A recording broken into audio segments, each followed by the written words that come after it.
Hello, my name is Carrie Brown and I am with the Central Mississippi Regional Library System. Today, I'm going to be reading to you chapters 6, 7, and 8 of A to Z Mysteries, The Invisible Island, written by Ron Roy, illustrated by John Stephen Gurney, published by Random House, New York. Chapter 6. Josh and Ruth Rose scrambled down and stared into the opening. Inside, it was like a vault. Metal shelves had been attached to the cement walls with thick bolts, and every shelf held money. Stacks of green bills were piled one on top of another. Everywhere Dink looked, he saw wads and wads of money. "There must be millions of dollars in here," Josh said. He closed his eyes. "I think I'm going to throw up." "But whose money is it?" Ruth Rose asked. "Who put it here?" Dink stepped inside the vault.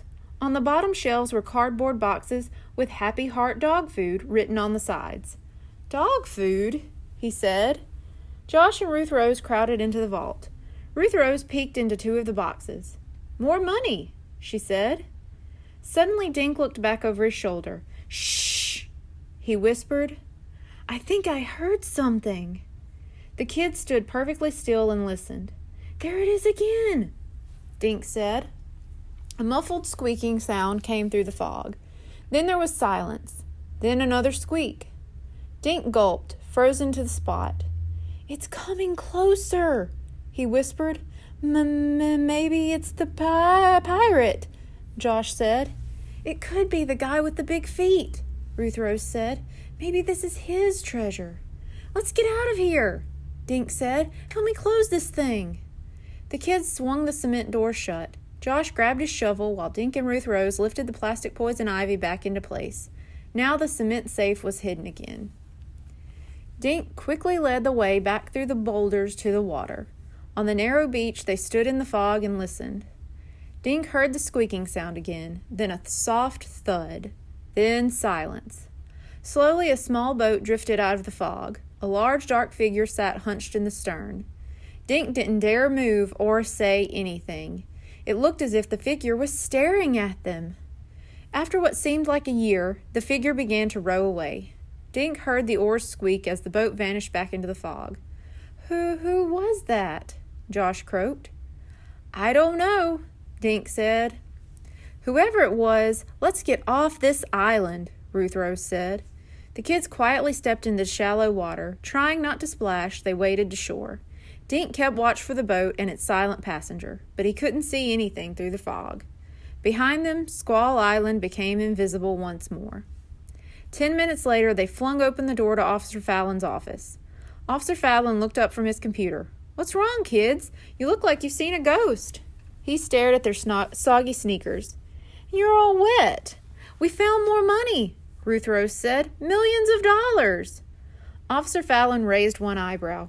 "Really, we did," Josh said. "Okay, sit down and talk to me," Officer Fallon said, switching off his computer.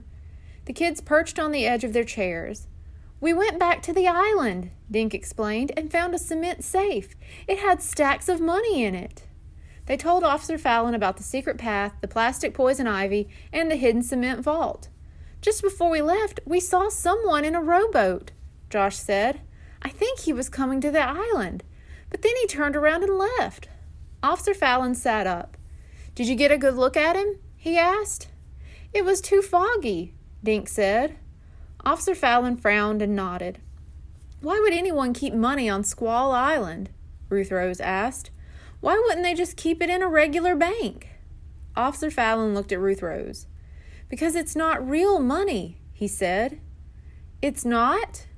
Ruth Rose asked. "What is it then?" "I guess there's no reason not to tell you," Officer Fallon said.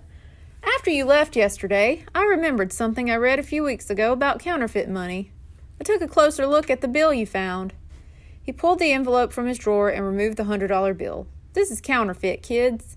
And I'm guessing the money in your cement safe is counterfeit, too." "Counterfeit?" Josh gasped. "You mean it's all fake?" Officer Fallon smiled. "Sorry, Josh. But who put it there?" Dink asked. That's what we're trying to find out, Officer Fallon said. He stood and walked the kids to the door. Officer Keene and I will go out there for a look today. Starting now, we'll be keeping an eye on that island. Officer Fallon opened his office door. Off you go now, and promise me you'll stay away from that island. Counterfeiters can be dangerous. The kids thanked Officer Fallon and left. As they walked up Main Street, Dink thought about the mysterious figure he'd seen in the boat. Was it the counterfeiter? Had he seen the three of them standing on the beach? Dink swallowed. Were he and Josh and Ruth Rose in danger? Chapter 7. Josh scratched his knee, then his neck, then his left elbow. Guess I better buy some calamine lotion, he said. We're almost at the supermarket, Dink said. He glanced over his shoulder. What are you looking at? Ruth Rose asked. Dink shrugged. Nothing, I guess. I just keep thinking about that creepy guy in the boat. Do you think he recognized us? Josh asked. I mean, if we couldn't see his face, maybe he couldn't see ours. I hope you're right, Dink said. If the guy in the boat was the counterfeiter, he could be anyone, even someone we know. Oh, great, Dinkus, Josh said. Now I'm going to have nightmares. The kids walked into the supermarket and headed for the pharmacy. Mrs. Hernandez looked up and smiled. Hi, kids. What do you need? She asked. Josh scratched his knee. Do you have any calamine lotion? He asked. Mrs. Hernandez came out from behind her counter. She gave Josh a once-over. That's poison ivy, all right, she said. She took a pink bottle from a shelf and handed it to Josh. That's my last bottle. Ron Pinkowski came in yesterday and bought up my other 3. Josh paid Mrs. Hernandez and thanked her. Then the kids left the store. They sat on a bench while Josh dabbed calamine lotion on his itchy spots. I wonder why Mr. P needs this stuff, Ruth Rose said. Didn't he tell us he stays away from poison ivy? He wasn't scratching when we saw him yesterday, Dink said. Suddenly, Josh jumped to his feet. Oh my gosh, it's him! Dink looked around. Who's him? Mr. Pinkowski, Josh said. He bought the calamine lotion because he's got poison ivy. And he's got poison ivy because he was on Squall Island hiding his counterfeit money. Dink shook his head. If Mr. P has poison ivy, he could have gotten it anywhere. Maybe he's hiding a printing press in one of his empty fish tanks, Josh said. Josh, what are you talking about? Ruth Rose asked. It's perfect, Josh said. He sells bait to fool people, but he's really getting rich making phony money. That's crazy, Dink said. Just because Mr. P bought calamine lotion doesn't mean he's a counterfeiter. Josh screwed the bottle cap on and shoved the lotion into a pocket. I'm not crazy, he said. He's tall, so he's probably got big feet, right? Ruth Rose opened her mouth, but Josh cut her off. And he lives right on the river, Josh went on. He's got boats. He knows Squall Island is the perfect place to stash money. It has to be him. Dink looked at Ruth Rose. What do you think? He asked her. It could have been Mr. Pinkowski in the boat, Ruth Rose said. But he's our friend. I can't believe he's a counterfeiter. I can't either, Dink said. Well, I can, Josh said. He scratched his stomach. Let's go back to the bait shop and see if he has poison ivy. But how will we know? Ruth Rose asked. Josh grinned. He bought 3 bottles of calamine lotion, he reminded her. He'll be pink. Dink laughed. Okay, let's go back to the bait shop, he said. You look for poison ivy. I want to see if Mr. P's feet are as big as those footprints. Chapter 8. Well, you were right about one thing, Ruth Rose whispered to Josh. Mr. Pinkowski does have big feet. Yeah, but they still don't look as big as those footprints we saw, Dink whispered back. The kids were hiding behind the bushes near Ron's bait shop. Ron was standing in his yard rubbing a cloth over a small green rowboat. Look at that boat, Josh said. It could be the one we saw out at the island. But I don't see any calamine lotion on him, Dink said, and he's not scratching. Just then a black car pulled into the driveway. Ron waved as a man in a dark suit stepped out of the car. The man waved back. then leaned into the car and pulled out a box. On its side were written 4 words, Happy Heart Dog Food. Josh gasped. "Do you see?" "Shh," whispered Ruth Rose. The kids watched as the man handed Ron the box. Ron turned and carried it into his shed. When Ron came out, he handed the box back to the stranger. The man put it on the seat of his car, then took out a checkbook. Quickly, he scribbled out a check and handed it to Ron. Finally, he climbed back into his car and drove away. "Check out the license plate," Ruth Rose said. Dink read the plate. B-E-N-T. Bent? "What's that mean?" he asked. "Who cares?" Josh said. "Mr. P just sold that guy a box full of counterfeit money. Let's go tell Officer Fallon." "Josh, that box could have been full of dog food," Dink said. "Dinkus, think," Josh said. "Someone hid fake money in the same dog food boxes on Squall Island.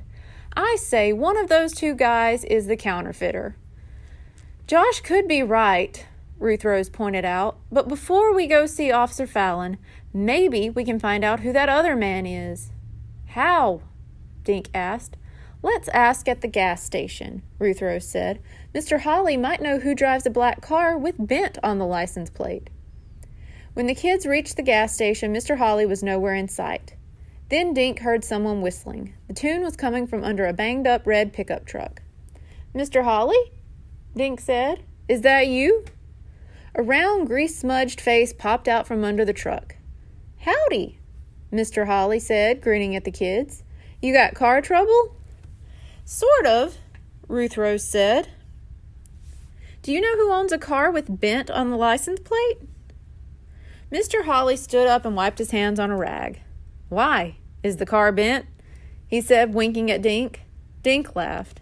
"No, but we need to find the driver," he said. "I found some money," Ruth Rose said. "We think it might be his."